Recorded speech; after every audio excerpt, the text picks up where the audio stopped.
confirms Buhari's C.b.n deputy governor's MPC nominees. Foundation makes case for caring for the aged. Welcome to the AM News on Television Nigerian. I am Eunice Johnson. The Nigerian Senate has confirmed the appointments of Mrs. Aisha Ahmad and Mr. Edward Adamu as deputy governors of the Central Bank of Nigeria. It also approved nomination of 3 of the 4 members of the Monetary Policy Committee put forward by President Muhammadu Buhari. C.b.n's Bennett Joshua completes the story. After a long wait, the Senate has screened nominees for the Deputy Governor of the Central Bank of Nigeria. The senators acknowledge the crucial role that the Deputy Governor and the members of the Monetary Policy Committee of the C.b.n play in Nigeria's economic growth. This explained the lawmakers' lifting of the suspension on the ban on screening of nominees. According to the Senior Special Assistant to the President on National Assembly Matter, Ita Enang, President Muhammadu Buhari was grateful to the Senate's goodwill. And again, I know that with the magnanimity of the Senate, you will extend this goodwill to other. The nominees were quizzed on key performance index and values they intend to bring to the table. We want to ensure that we preserve the value of our currency, because we know that if there's no stability in our currency, it affects us negatively.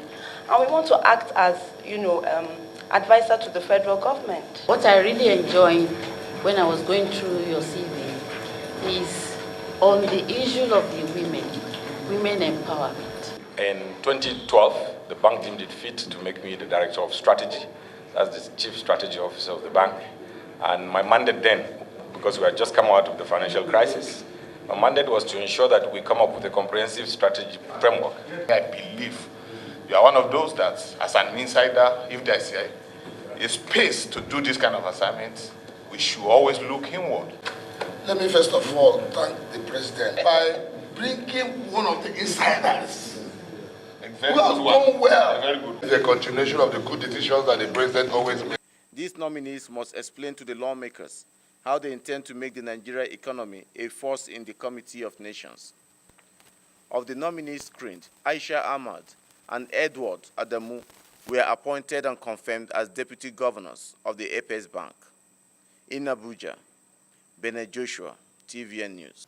After the break, Foundation makes case for caring for the aged.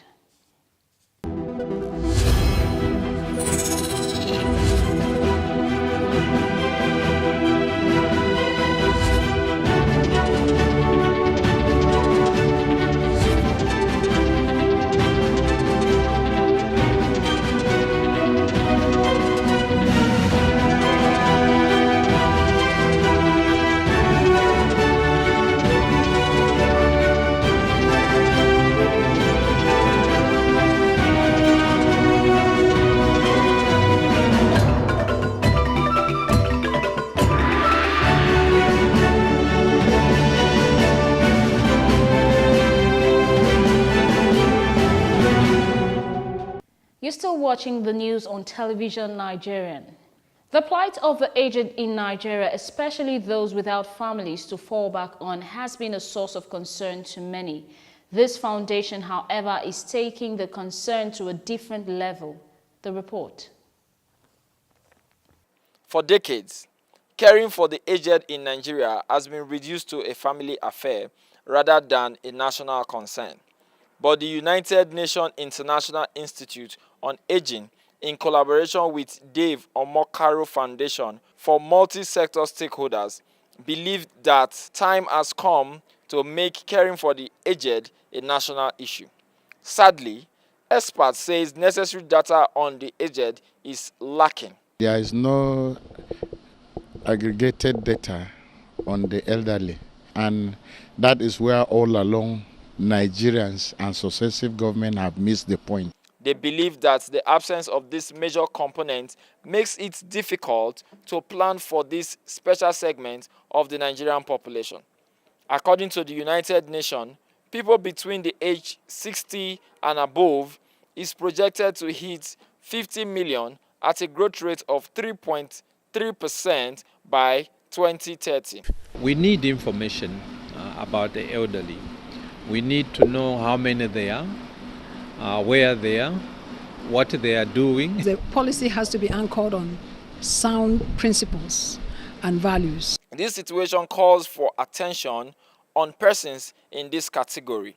The group agreed that government must include the aged in its overall policy on national planning. In Abuja, Emoefe, Wealth, C.b.n News. Now on to entertainment news. Pope Francis has condemned the use of crucifix as fashion items. In a recent speech at St. Peter's Square in the Vatican, the 81-year-old said it is essential that the religious symbol is contemplated and understood, rather than being used as an accessory to make a style statement, adding that its meaning is much deeper. Celebrities have been seen wearing the crucifix either as neck pieces or earrings, while the rock and punk era had seen the cross as an important accessory, while brands like Versace, Dolce & Gabbana, amongst others, have also been using the cross as a pattern on graphic tees, sweaters and tops, making it a popular fashion item. And in sports, Bundesliga club side Borussia Dortmund has announced that athletics legend Usain Bolt will train the club on Friday. The training is scheduled to take place at 10:30 local time and 9:30 GMT and will be open to the public with huge media interest expected. Bolt, who holds the world records for the 100 meters and 200 meters, had announced last January that he would be training with Dortmund during the current international break. Since retiring from athletics last year, Bolt has made no secret of his dreams to play football. Super Eagles coach Janet Rohr will hand Leicester City forward Kelechi Iheanacho the number 10 role, usually played by Mikel Obi, in the Super Eagles starting lineup when they face Poland in an international friendly today. According to a camp source, Iheanacho has been playing off-center forward Odion Ighalo in a 4-2-3-1 formation in training, and the Leicester star is expected to keep his place for the World Cup friendly. The 21-year-old Iheanacho is expectedly the most advanced midfielder ahead of the deeper central midfielders Wilfred Ndidi and Ogenye Onazi for the game. In the Super Eagles' last game against Argentina, Iheanacho and Alex Iwobi were paired in attack as Janet Rohr deployed a 3-5-2 formation. And on the foreign scene, Peru's President Pedro Pablo Kuczynski announced his resignation Wednesday in an address to the nation the day before he was to face an impeachment vote in Congress. The 79-year-old former Wall Street banker, who was under fire over his links to Brazilian construction giant Odebrecht, denied allegations of taking bribe but said his resignation was the best thing for the country. Pressure built on Kuczynski to resign throughout Wednesday after the opposition alleged the embattled president was trying to buy votes ahead of the impeachment ballot. Vice President Martin Vizcarra, who is currently serving as Peru's ambassador to Canada, is likely to replace Kuczynski to avoid early elections at a time of widespread voter discontent with political parties. Former Barcelona and AC Milan star Ronaldinho has submitted his candidacy to stand in for office, having first signaled his intent last year. Ronaldinho will run for either the Senate or position of the Chamber of Deputies in Brazil's general election this October. He will be running for the country's Republican Party, as documents approving the 38-year-old's candidacy were signed in Brasilia before party members. An elated Ronaldinho said he was happy to be able to participate in a project aimed at improving his country and bringing modernity, joy, and health to the entire population. To end the news, a recap of the major stories. Senate confirms Buhari's C.b.n. deputy governors MPC nominees. Foundation makes case for caring for the aged.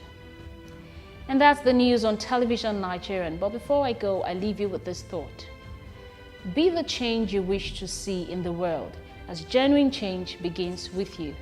Thank you very much for watching. I am Eunice Johnson. Bye for now.